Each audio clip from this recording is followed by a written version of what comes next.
Саламатсыңарбы окуучулар? Анда эмесе бүгүнкү сабагыбызды силерге ийгилик каалоо менен баштайбыз. Бүгүнкү сабактын максаты, биринчи максатыбыз чакчылдар жөнүндө силер кеңири түшүнүк аласыңар. Экинчи максатыбыз сүрөттөр менен иштөөдө чакчылдарды пайдаланып текст түзө аласыңар.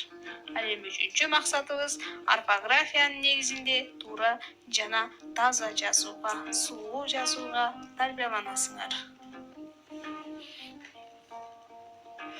Тема чакчылдар.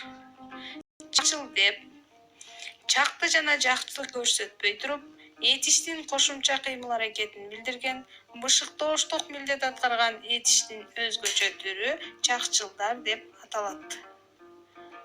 Чакчылдар төмөнкү суроолорго жооп берет. Накта чакчылдык маанинде турганда, кантип, кандай, кайсы убакка чейин, качан, качандан бери, эмнеликтен, эмнеге, эмне үчүн, эмне себептен деген суроолорго жооп берет. Чакчылды төмөнкү мүчөлөр уюштурат.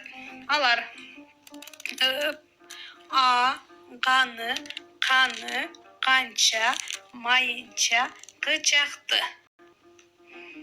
Алар сүйлөмдүн маанисине карай ар түрдүү болуп өзгөрөт. Өп мүчөсү ип, уп, үп, п болуп өзгөрүп кетиши мүмкүн. Мисалы: Жамиля жылмайып күлдү. Кантип күлдү? Жылмайып күлдү. Бул дагы чакчылдын бир түрү. Кычакты, кычакты болуп өзгөрөт. Мисалы: Күн баткычакты иштедик. Качанга чейин иштедик? Баткычакты. Андан кийин а, э, о, ö, ый болуп өзгөрөт. Мисалы: Ал баарыбызды тегерете карады. Кандай карады? Тегерете карады. Бул дагы чакчылдын бир түрү.